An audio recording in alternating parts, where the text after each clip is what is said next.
What's up guys? Welcome back to my channel. Today we are starting the Declutter series. The name of the series is Less. I'm so excited to walk you through what I'm doing here and help inspire you to declutter and get your life in order as well. So if that's something you're into watching, let's get into the video. All right guys, so in honor of spring and the newness that is spring and spring cleaning, there's something about spring that just makes you feel renewed and refreshed, and part of that is renewing and refreshing your space, whether it's cleaning, decluttering, organizing, all the things. And I absolutely love to organize and to declutter. I feel like it's such a light, airy feeling.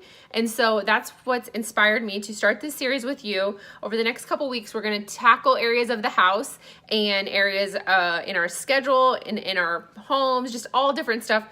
We're going to do a declutter, a reset, a renew, and I'm so excited to do it with you guys. So as you know, in order to really get the most out of a space and out of your time, sometimes less is more. Meaning, if there's too many options, it can clutter your brain, it can cause decision fatigue. Why people like Steve Jobs and Mark Zuckerberg would wear similar clothes every single day, because they know that the decision of picking out an outfit is one they have to make every day. And so if they can eliminate that decision, we make a ton of decisions all the time. And sometimes we can get worn out from deciding. And sometimes if we have too many things, it can just be so overwhelming that we don't know what to pick.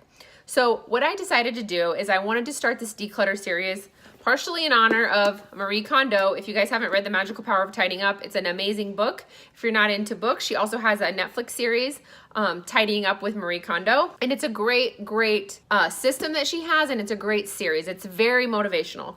In her book, she talks about taking the things in your home category by category, collecting them all in one place. For example, like your clothes, you would take clothes from every closet in your house, you'd put it in one space, you'd go through it by touching the item and asking yourself if it brings you joy. Now that might sound kind of hokey to some of you, but the purpose is to see if what the item is sparking happiness in your life or joy in your life.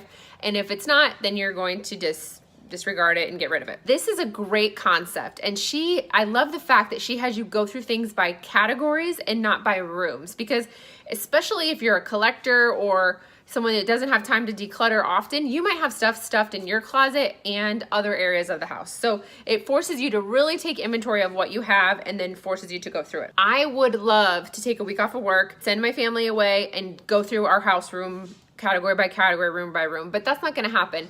So I am in a busy season of work and a busy season of kids. And so even though I would love to do Marie's method of going through everything, it's hard to do that in one fell swoop. So I'm gonna show you in this video, I decided to go through and make a list of these categories that she wants me to address, but also I wanted to go through what would make the biggest impact on me and my daily life. So for me, the first one was my closet. I am picking clothes every morning. I had too much stuff. I did a declutter not that long ago, but this time I was ruthless about it. And so I really wanted to purge some things. I have a rolling rack that I got from Amazon that you'll see in the video that was actually housing extra clothes. And I was able to fill a carload full of donations, also eliminate that rolling rack. So I'm really excited about how much I was able to get rid of. So when I was making my list of what would most greatly impact me, I decided to start there. For me, it was my closet. The other thing that's kind of a point of contention or stress in my daily life is meal planning.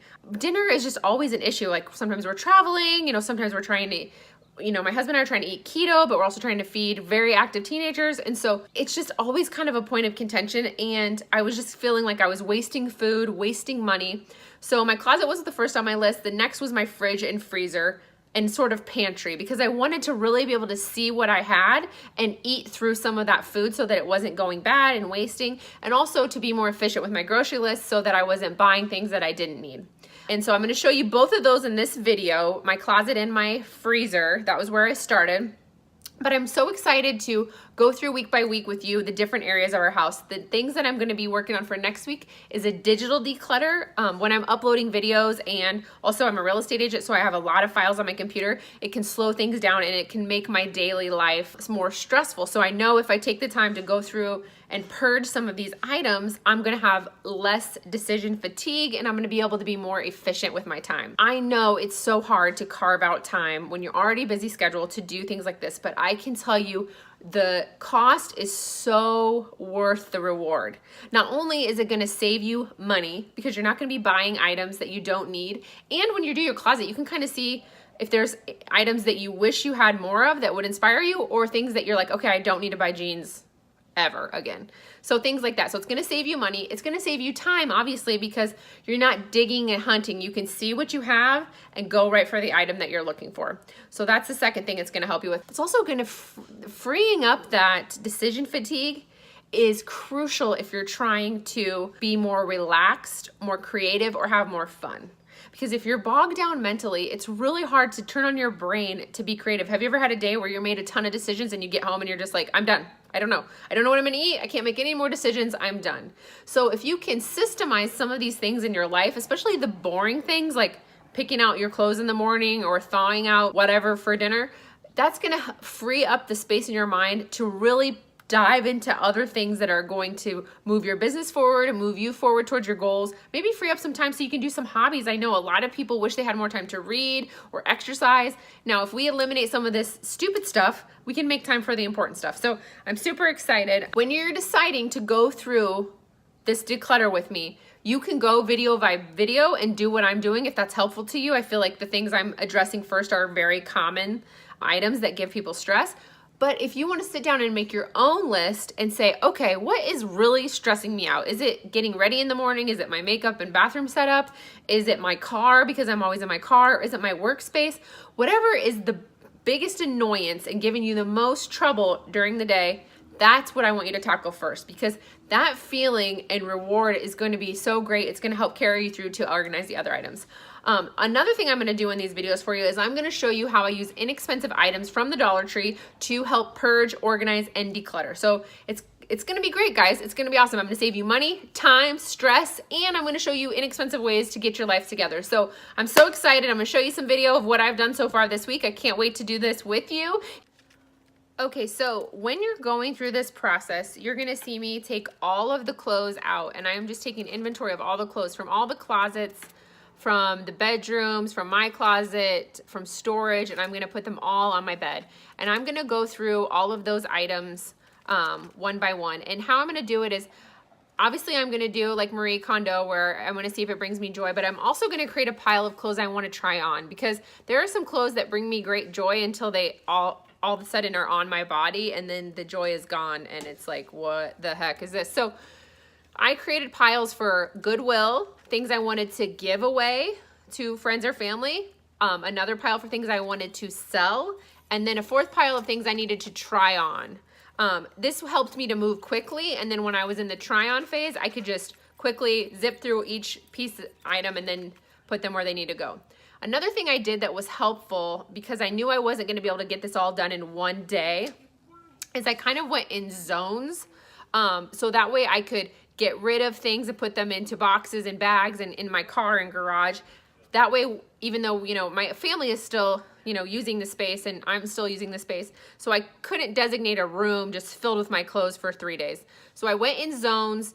You'll see me go through these piles, and then I kind of addressed those items as I needed to. So I ran 2 or 3 bags to Goodwill before I was finished, because I already had them in my car. I was driving right by there. If you have to make a special trip, obviously it's more, it would be more efficient for you to do it all in one fell swoop. But if you don't have the space and you're still trying to live and work in the space, give yourself some grace, work in zones. Try those items on right then. I did have a small bag that I used for items that didn't fit that I did want to keep. All right, guys. So, sorry, crazy hair today, but we're on to this next phase of the closet. Vacuum storage bags. Sorry, the window's really bright. There we go. These vacuum storage bags, I got the large size, and these are from the dollar store, so they're only $1. They're gonna help shrink down these sweaters so that when I store them, I can store them here in the bedroom. That way, if I want them, I can easily grab them. I'm gonna try to avoid putting any of my stuff besides coats, like winter coats, outside of my master closet. So that way it's all easily accessible and I can really see what I have. All right, guys, as you can see, I got the bed all cleaned off for the most part. I do have 2 pieces of white foam board here. These are from the Dollar Tree, and they are awesome if you are going to be selling anything on any of the for sale sites. when you put it up against the white, it really shows the whatever item you're gonna sell really nice. So I love those. So I have those out because I'm gonna sell some stuff. Then I also really quick want to just show you these vacuum seal bags I got. You can kind of see how thin they are. I got these from the Dollar Tree. So they were just $1 a piece. This is the large size. They look like a giant Ziploc bag with this little dial on the top. And all you do is, it comes with a little slider that helps you close this. It doesn't really work. So it's blue in this picture. It's normally white, but you just throw that piece away, put whatever you want inside, zip both layers of zip really well, and then this little cap turns off, like so. And all you do is stick the hose of your vacuum on here. It sucks all the air out. You put the top back on and you're good to go. Whenever you're ready to use these, all you do is open the bottom and then it will bulk back up. But this is all of our Christmas sweaters. So like but they're all in here nice and small. So this is gonna go in my Christmas tote, but it's all compact and it's gonna be protected from moisture. So I don't keep a lot of things that I don't fit into, especially if I'm not gonna fit into them for a while. So if it's a 10 pounds away shirt or something I really like that I wanna get back into, I will keep that. Things like jeans, shorts, certain tops, it is not worth the prime real estate in my closet if I cannot fit into them. So I'll show you a picture of the Jag here. The trunk is small in there, but it was stuffed to the max along with the passenger seat. With that, I'm gonna show you the closet now, and I'm gonna show you how it functions for me. Because one thing about organizing that I think is so important is, yes, it should be aesthetically pleasing, because who doesn't love a beautiful before and after? But if it's not functional, then there's really no point, because it's not gonna stay pretty like that. So I'm gonna show you our closet. The cool thing is this took a few days to do because I only had short bursts of time. So I'm gonna show you the closet. Now the closet has been functioning for about 4 or 5 days. So that's how I know that this system is gonna work for our family and for myself, because I've been able to maintain it. I didn't do it and then immediately mess. And the most important step for organizing that people sometimes forget is purging is the most important step. Creating space in the area you're organizing is key. If it is stuffed to the max, it doesn't matter how many cool systems you have, you're not gonna be able to access what you need or see what you need and really enjoy the process. Okay, so I have a walk-in closet. It's not huge, but it's pretty good size. And how we divided it up was one side belongs basically to my husband and the other side belongs to me. Now, one thing I've learned is you cannot organize for other people as far as like purging. He has to do that on his own. Also, I can't make him be as organized as I am. That's just not something he enjoys or his personality type. So what I like to do is I like to give him systems that are easy for him to follow. He can still find things easily, but I'm not overcomplicating it because I just know he won't maintain it. So one way that we did that is we used to have opposite sides. And as you can see up here, I have open shelving up here. Now, this area, this area here was kind of a point of contention for us because it used to be Ryan's side and then he would have to like fold his jeans perfectly or I would have like a conniption fit. So I decided drawers were a better option for him. So he has almost all the dressers are Ryan's except for the one in our closet. So we have 2 dressers in our bedroom and those belong to him. And I put his clothes away, but I don't fuss with them. So if he doesn't fold his jeans the way I fold my jeans, I don't care. I just close the drawer. It's his deal. So it helped us tremendously to do it like this. So I have casual, all black, a colored area, jackets, and then at the very back of the closet, I have school-related clothes. Since we have kids in organized sports, we have a ton of clothes for the school that they go to. So if I'm going to an event and I want to support the team, it's all the way in the back of my closet. Up here at the top, I have folded sweaters, jeans. Sports bras are in this dump bin and regular bras are above it. And then right next to it, I have leggings. Sorry, I know that light isn't ideal, but I want you to see it. Then I have leggings folded and then tank tops. I am a big advocate in not overcomplicating the system. So items that don't necessarily need to be folded, I do not fold them. I do not fold sports bras. Sports bras get thrown into this bin. I can easily dig through it. I don't have too many, but I'm not wasting my time folding those. Also up here, I have regular bras. I just kind of fold those in half. And then these t-shirts here are the ones I use to dry my hair when I wear my hair curly. So that I can distinguish those from the ones I'm wearing. Otherwise, it's a very easy grab and go system. Most of my stuff is on hangers because that's the way our closet functions. I know Marie Kondo has you guys folding everything, which I think is awesome if you're more in a drawer system. But for me, I'm doing so much laundry that hanging is the best option. You'll also notice that my hangers don't match, which bothers me a little bit, but I have the velvet hangers and I love those for dressier items that fall off the hanger. But if you've ever hung up a bunch of cotton t-shirts, those velvet hangers are a pain. And so I use plastic hangers for that. So I want something that's gonna be highly functional, but still aesthetically, you know, okay to look at. So there's that. Now in this dresser, here, this is where I keep socks and underwear, pajamas, and then the bottom drawer, I have really big hoodies. So that's what goes in my dresser. Otherwise, everything else is hung up. I have a little organizer on the back shelf here that I have long necklaces. I also have both of our Louis here. Ryan's is inside mine because we travel a lot, and so I want these to be really accessible. On this side are my husband's hats. He is a big hat guy. So he has 2 bins of hats. Here I used a hanging organizer, and those are my different purses and hats that I wear. Just little hats. And then backpacks and things like that for trips. Now this is Ryan's side, and as you can see, he has a little bit of organization as far as like jackets and t-shirts, but for the most part his stuff is just hung up. And then on the top shelf I have shoes. Again, I keep the shoes in clear containers so that they're easy to see, and then I'm utilizing the vertical space as well. However, I will probably be going through those and purging some when it comes time. On top of this little drawer thing in our closet, that's where I keep my most used jewelry. I love this little medicine organizer. I got this from the Dollar Tree, and this is like the little dainty necklaces and earrings that I wear most of the time. So this is right here. It's very quick if I'm traveling. And then we have some perfume and cologne. This is for stuff that it doesn't necessarily matter if it gets wrinkled. And then over here is where I'm going to put those bags, if you can see them down there. Those are bags, they're seasonal bags of clothes that are like bulky sweaters for winter. So those are gonna go there. Again, once the seasons change, I'll switch those back. And then this is just a step stool so I can access the higher items.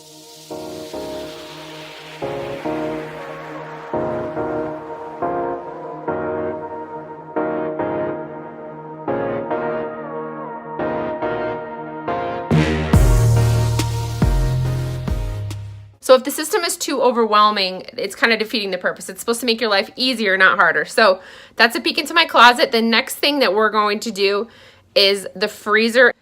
Okay, I'm gonna walk you guys through. This is a picture of my freezer. And as you can see, it's a small freezer. We also have a stand-up freezer in the garage as well, but it's just really hard to access. It's open shelving, so things tend to fall.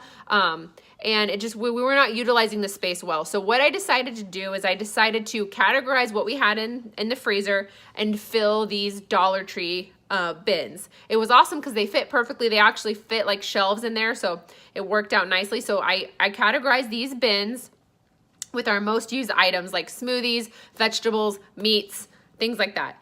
And then I took the doubles of most of those things and I put them in a big basket, as you'll see in a second, at the bottom of my deep freeze. So once those smaller bins are gone, I will shop my big freezer. So that way I can really see what's in there and work from that. Also now when I make my grocery list, I'll make it from that freezer so I can see what meat I have. So again, it's always good when organizing to keep